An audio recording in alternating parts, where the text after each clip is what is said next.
जय गुरु जी संगत जी। वीडियो को लाइक कीजिए, चैनल को सब्सक्राइब कीजिए और बेल आइकन को प्रेस कीजिए ताकि आपको लेटेस्ट वीडियो की जानकारी अच्छे से मिल सके।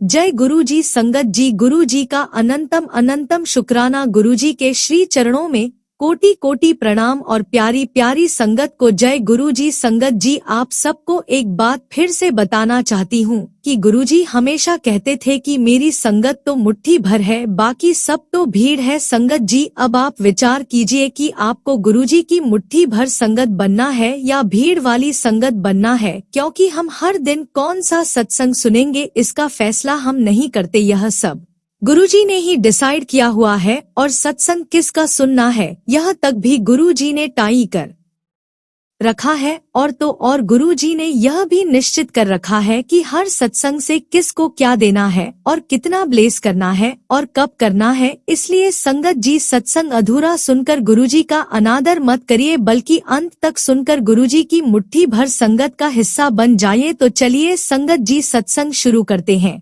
सत्संग शुरू करने से पहले आप सभी से मेरी रिक्वेस्ट है संगत जी, अगर आप भी अपना सत्संग शेयर करना चाहते हैं तो सुंदर लिखावट में हिंदी में ईमेल आईडी और व्हाट्सएप पर शेयर कर सकते हैं। हमारी कॉन्टैक्ट डिटेल्स डिस्क्रिप्शन बॉक्स में दी हुई है। संगत जी आज हम सुनेंगे गुड़गांव की श्रीमती सुनीता वर्मा आंटी का सत्संग। तो चलिए संगत जी सत्संग शुरू करते हैं।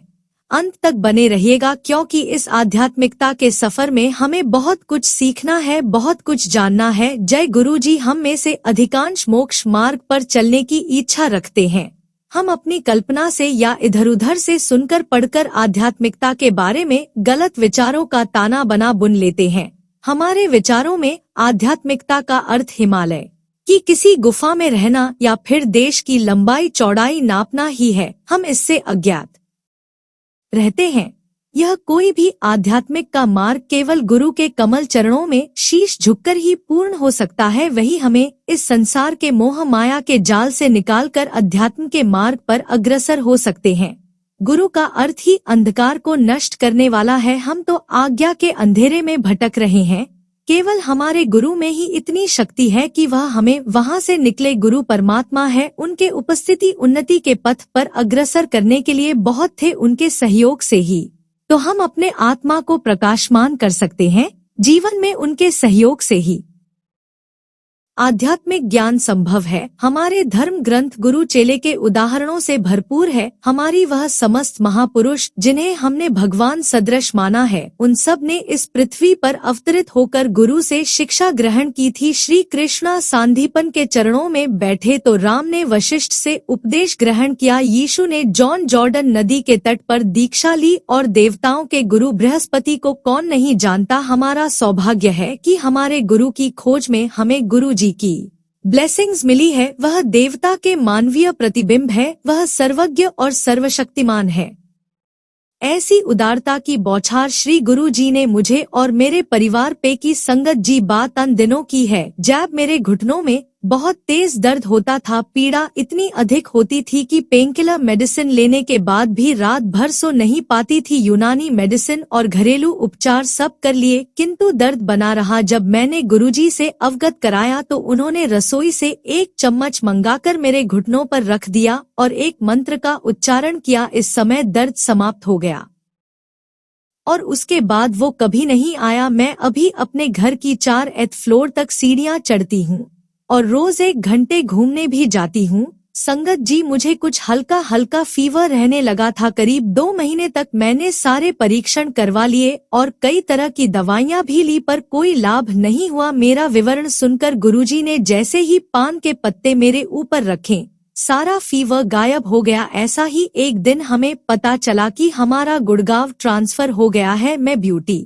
पार्लर खोलना चाह रही थी, क्योंकि मैंने इसका और हेयरड्रेसर का ट्रेनिंग किया था और ऐसे किसी संस्थान पर मैं कार्य भी कर चुकी थी, पर गुरुजी ने मुझे इसके लिए साफ इनकार कर दिया, इसके अनुमति नहीं दी। उन्होंने कहा कि अभी मैंने ऐसा कुछ किया तो आगे चलकर मुझे अस्थमा हो जाएगा। हाँ संगत जी, बाद में वास्तव में मुझे अस्थमा हो गया। एक दिन मेरी अवस्था इतनी गंभीर हो गई कि मैं अपने जीवन के लिए जूझ रही थी। मुझे सांस लेने में इतनी परेशानी हो रही थी और मुझे लग रहा था कि ये मेरे जीवन का अंतिम पल है। मुझे जल्द से जल्द अस्पताल ले जाया गया। पूरे रास्ते में मैं गुरुजी के स्वरूप को अपने सीने से लगाकर उनसे अपने जीवन की रक्षा के लिए प्रार्थना कर रही थी। मुझे तुरंत ऑक्सीजन और कुछ इंजेक्शन दिए गए। बाद में डॉक्टर ने बताया कि 1 मिनट की देरी भी मेरे लिए घातक हो सकती थी। बाद में जब गुरुजी के पास गई तो मेरे बोलने से पहले ही उन्होंने कहा कि उन्होंने मुझे दलदल से निकाला है। जी हाँ, गुरुजी के वचन सत्य थे। बाद में जब मैंने उन्हें रेस्पिरेटर और मेडिसिन से मुक्त करने की बात बार बार करी तो उन्होंने डांट कर कहा उन्हें याद न कराया जाए। उन्हें मेरी समस्या के बारे में सब कुछ पता है। 1 महीना बीतने पर मुझे अचानक आभास हुआ कि मुझे अस्थमा नहीं था। इसका अर्थ यह था कि मुझे रेस्पिरेटर की अब आवश्यकता नहीं थी। हर बार ट्रैवल करते हुए सुरक्षा के लिए मैं अभी रेस्पिरेटर खरीद कर ले जाती हूँ और घर वापस आने पर उसे इस नई की नई अवस्था में शॉप पर रिटर्न कर आई हूँ। अस्थमा मेरा पूरी तरह समाप्त हो चुका था। एक बार संगत के समय गुरुजी ने एक भक्त के सर पर अपने हाथ रख दिए तो वहां से गुलाब की पुष्प झड़ने लगे। गुरुजी ने यही एक लेडी के सर पर किया तो फिर वही हुआ। उस महिला ने अपने दुपट्टे में वो सारे गुलाब कलेक्ट कर लिए। वह अति सुंदर चमत्कार था। मेरे जन्मदिन पर गुरुजी ने पूरी संगत के सामने मुझे अपने दोनों हाथ आगे करने को कहा। अचानक मेरे हाथों में ऊपर से साड़ी आकर गिरी। गुरुजी ने कहा कि उसे मैं स्वच्छ स्थान पर रख दूं और कभी भी नहीं पहनो। उस साड़ी में से आज भी गुरुजी की वह अनोखी सुगंध आई है। गुरुजी ने कुछ वर्ष पहले कहा था कि मेरी बेटी का विवाह एक बहुत शालीन व्यक्ति से होगा। मेरे बिना किसी कोशिश के मेरी बेटी का विवाह ऐसे ही घर में हुआ और गुरुजी की कृपा से वह आज 2 बच्चों की मां है। गुरुजी प्रसाद डिस्ट्रीब्यूट कर सबको आशीष देते हैं। मैंने कई बार उनको स्वयं अपने खाली हाथों में से बिना किसी बर्तन में से शुद्ध ही का प्रसाद प्रकट कर वितरित करते हुए देखा है। एक बार इसी प्रकार एक भक्त को उन्होंने कड़ा प्रसाद दिया था। कई बार उन्होंने इसी भांति खाली हाथों में से अपनी सुगंध से भरे लड्डू निकालकर बांटे हैं। आप सबको मेरा यही परामर्श है कि अध्यात्म ज्ञान एक गुरु से प्राप्त करने का प्रयास कीजिए। उसे ज्ञान के अर्थों को समझिए। कुछ वर्षों तक उनके चरणों में बैठी है। यहाँ वहाँ घूमकर उत्सुकतावश कई लोगों के मध्य बैठकर आप थोड़े ही समय में अपनी आस्था खो सकते हैं। केवल एक गुरु के वचनों का पालन करिए। अनेकों के पास जाने से आप हैरान हो जाएंगे। एक गुरु आपको हनुमान जाप करने को कहेंगे, दूसरे कहेंगे कि राम नाम जपो। यदि तीसरी के पास गए तो प्रतिदिन पूजा करने का परामर्श देंगे। आप इन्हीं चीजों में उलझ जाएंगे। एक गुरु के चरणों में बैठकर उनके निर्देशों का पालन कीजिए। सबको सुनिए पर फॉलो एक को ही कीजिए। सबको रिस्पेक्ट दीजिए पर आस्था एक में ही उचित है। उससे ज्ञान जमा कीजिए और उनके कहे आचरण का पालन पूरी तरह कीजिए। इस प्रकार आप शीघ्र ही आध्यात्मिकता की कठिन मार्ग पर अग्रसर हो सकेंगे। गुरुजी ने जैसे मुझे बहुत ब्लेस किया है और आशा करती हूँ गुरुजी आप सबको भी ऐसे ही ब्लेस करेंगे। जय गुरुजी। शुक्राना गुरुजी। संगत जी, आज का दूसरा सत्संग श्रीमती मंजू आंटी का है, तो चलिए संगत जी शुरू करते हैं। मैं उस दिन का धन्यवाद करती हूँ जिस दिन गुरुजी ने मेरे जीवन में प्रवेश किया। अब मेरा जीवन परिवर्तित हो चुका है और ऐसा लगता है कि धीरे धीरे सब कठिनाइयां भी दूर हो रही है। इसका कारण सिर्फ एकमात्र गुरुजी है जो स्वयं सर्वशक्तिमान है। एक मित्र से उनके बारे में सुनकर मैं गुरुजी के पास आई थी। इस समय मुझ पर अनेक समस्याओं का बोझ था, आर्थिक, पारिवारिक और कई छोटी छोटी निरर्थक सी लगे रहने वाली चिंताएं, जिनके कारण मानसिक तनाव और खिंचाव हमेशा बना रहता था। कुछ भी ठीक नहीं था, मानसिक संतोष का बहुत अभाव था। मैंने गुरुजी के पास जाना शुरू कर दिया। जिस दिन उन्होंने पहली बार मुझसे बात की, मेरा जीवन सार्थक हो गया। गुरुजी के प्रथम दर्शन के 1 महीने के बाद मेरे पिता का एक दिन अचानक अस्पताल में एडमिट करना पड़ा। उन्हें ब्रोंकाइल फीवर था। उनका यह रोग इतना गंभीर था कि उन्हें लाइफ सेविंग इक्विपमेंट्स पर रखने की आवश्यकता थी। डॉक्टर के अनुसार उनके जीवित रहने की आशा केवल 20% थी। उस दिन गुरुजी के मंदिर में जाकर मैंने प्रार्थना की। प्रार्थना करते हुए मुझे ऐसा लगा कि गुरुजी मेरे साथ अस्पताल गए, मेरे पिता के सब इक्विपमेंट निकाल दिए और उन्हें स्वस्थ होने का आशीर्वाद दिया। जल्दी ही गुरुजी के प्रश्न करने पर मैंने उन्हें अपने पिता की पीड़ा से अवगत कराया। अगले दिन ही अस्पताल जाने पर अपने पिता को बिल्कुल ठीक अवस्था में देखकर मैं शॉक्ड हो गई। उनके सब लाइफ सेविंग इक्विपमेंट्स निकले जा चुके थे। गुरुजी ने मेरे पिता को स्वस्थ कर उन्हें नया जीवन दान दिया था। इस घटना के बाद मुझे गुरुजी की प्रतिभाओं का और अधिक आभास होने लगा। मुझे जल्दी ही मालूम हो गया कि वह सर्व विद्यमान है और हमारे मन के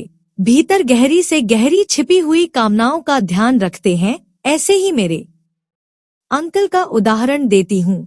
उनके पैसे मार्केट में अटके हुए थे और हमें अनेक आर्थिक समस्याएं हो रही थी। कुछ समय में ही सारे सौदे स्वतः ही हल हो गए और चिंताएं भी समाप्त हो गई। मेरी बेटी का स्वास्थ्य चिंता का बहुत बड़ा विषय बन गया। उसको बार बार यूरिन इन्फेक्शन हो रहा था। गुरुजी ने उसे तांबे के लोटे से ब्लेस किया और उसका जल ग्रहण कर उसने रोग मुक्ति प्राप्त कर ली। मेरे खुद के घुटनों में इतनी अधिक पीड़ा रहती थी कि सीढ़ियां तक नहीं चढ़ी जाती थी। उनके देवी प्रभाव से वह भी समाप्त हो गया।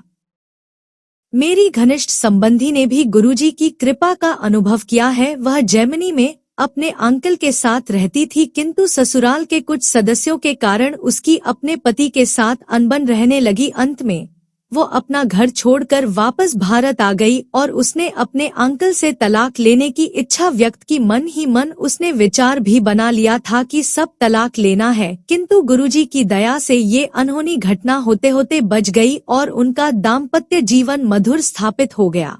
वास्तव में उसके पहले दर्शन के समय ही गुरुजी ने उसको उसके नाम से संबोधित किया। यह इस बात की सूचना देता है कि गुरुजी का प्रेम किस हद तक है, किस प्रकार से गुरुजी हमारे प्रश्नों का उत्तर देते हैं और हमारे मन की समस्त भावनाओं का ज्ञान रखते हैं। हमारे जीवन में गुरुजी के प्रवेश के बाद सब कुछ सामान्य हो गया। हमारे कुछ अच्छे कर्मों की वजह से ही गुरुजी हमारे जीवन में प्रविष्टि हुए हैं। अपने चारों तरफ हम उनके रक्षा कवचों का अनुभव कर सकते हैं। वह हर प्रकार आपदाओं से हमारी रक्षा करते हैं। उनके कारण ही अनेक समस्याएं खुद ही हल हो जाती है और तो और मेरी प्रवृत्ति पूरी तरह परिवर्तित हो चुकी है। मुझे जीवन में गुरुजी के आने के बाद है पूर्ण शांति की मिली है। अपने अपने आश्रय में रखने के लिए हम कृपालु गुरुजी का हृदय और आत्मा से धन्यवाद करते हैं, क्योंकि यह जीवन उनके बिना असंभव है। हम उनके प्रति अपना आभार व्यक्त करते हैं। हमारा अस्तित्व और यह लघु जीवन उनके बिना अर्थहीन है। उनकी कोई समानता संभव नहीं है। गुरुजी मानव शरीर में परमात्मा है। इस जगत में हमारे कल्याण और हित के लिए ही उन्होंने यह रूप धारा है। हे गुरुजी परमात्मा, मेरे गुरुजी सब पर ऐसे ही कल्याण करना, सदा ऐसे ही आशीर्वाद देना। जय गुरुजी। शुक्राना गुरुजी। संगत जी, अगला सत्संग हम उपासना सिंह आंटी का सुनेंगे। आंटी ने अपना सत्संग हमें रिकॉर्ड करके भेजा है, तो चलिए संगत जी सुनते हैं आंटी का सत्संग। शुक्राना गुरुजी। अनंतम अनंतम शुक्राना गुरुजी। मैं अपना नाम गुप्ती रखूंगी। मैं बस ये आज आप सब संगतों से ये बोलने आई हूँ, नवरात्रि चल रही है। आप अपने दुख दर्द तकलीफ को भूल करके बस भगवान से उन्हें मांगिएगा।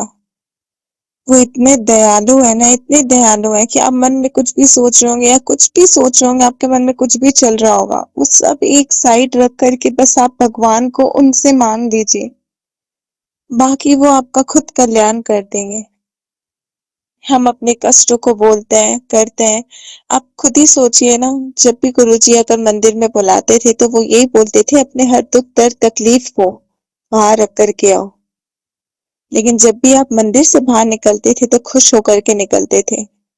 जैसे माँ वैष्णो देवी के पास हम जाते हैं अपने दुख दर्द तकलीफ लेकर के, वो चुटकियों में एक समाधान कर देती हैं। आप वहां से वापस खुश होकर के लौट के आते हैं, आपको पता भी नहीं चलता आपका दुख दर्द तकलीफ कहाँ गया। हम तो अपने दुख दर्द तकलीफ को सामने लेकर के जाते हैं, लेकिन आप भगवान को अगर उनसे मांगोगे ना, सब मिल जाएगा। वो बोलते हैं ना, जब बैंक ही हमारा हो तो फिर एटीएम की क्या जरूरत है।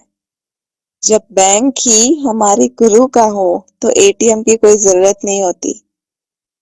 इसलिए भगवान को बस उनसे मांगिए, कोई भी वरदान, कोई भी कुछ मिले तो बस ये मांगिए कि आप हमारे साथ रहे, अपनी कृपा दृष्टि बनाए रखें।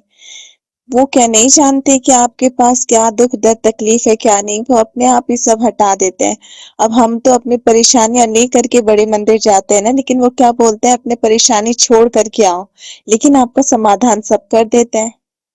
आप वहां बैठते हैं, सिर्फ उनका ध्यान करेंगे, वो आपकी सारी परेशानी को, अंतर्यामी है, वो सारी परेशानी आपको दूर कर देंगे। सिर्फ त्योहारों के टाइम पे उन्हें मत मांगिए, हर दिन बस उनकी कृपा दृष्टि छत्र छाया आशीर्वाद मांगिए। और ये सब किसकी वजह से होता है, ये जो हमारी इच्छाएं पूरी होती है किस लिए, अगर भगवान गुरु का हाथ ना हो, कृपा दृष्टि ना हो, तो आपकी इच्छाएं, आपकी चीजें भी पूरी नहीं होंगी। इसलिए बस उनकी कृपा दृष्टि मांगिए, किसी चीज की लालच, मोह माया, लोभ, वासना कुछ मत रखिए, सिर्फ भगवान को चाहिए, भगवान से प्रेम करिए, और क्या ही चाहिए, सब कुछ आपके कदमों पर होगा। जय गुरु जी, शुक्राना गुरु जी, अनंतम अनंतम शुक्राना गुरु जी। कोटि कोटि धन्यवाद आप सभी का, कोटि कोटि धन्यवाद गुरु पाका। ओम नमः शिवाय, शिव जी सदा सहाय। ओम नमः शिवाय, गुरु जी सदा सहाय। ओम नमः शिवाय, शिव जी सदा सहाय। ओम नमः शिवाय, गुरु जी सदा सहाय। ओम नमः शिवाय, शिव जी सदा सहाय। ओम नमः शिवाय, गुरु जी सदा सहाय। संगत जी, अगला सत्संग हम भोपाल से एक आंटी का सुनेंगे जो अपना नाम गुप्त रखना चाहती है। आंटी ने अपना सत्संग हमें रिकॉर्ड करके भेजा है, तो चलिए संगत जी सुनते हैं आंटी का सत्संग। जय गुरु जी, शुक्राना गुरु जी, अनंतम अनंतम शुक्राना गुरु जी। मैं भोपाल से बोल रही हूँ, ये मेरे शुक्राना सत्संग है। मैं गुरु जी के मंत्र जाप से शुरू करती हूँ। ओम नमः शिवाय, शिव जी सदा सहाय। ओम नमः शिवाय, गुरु जी सदा सहाय।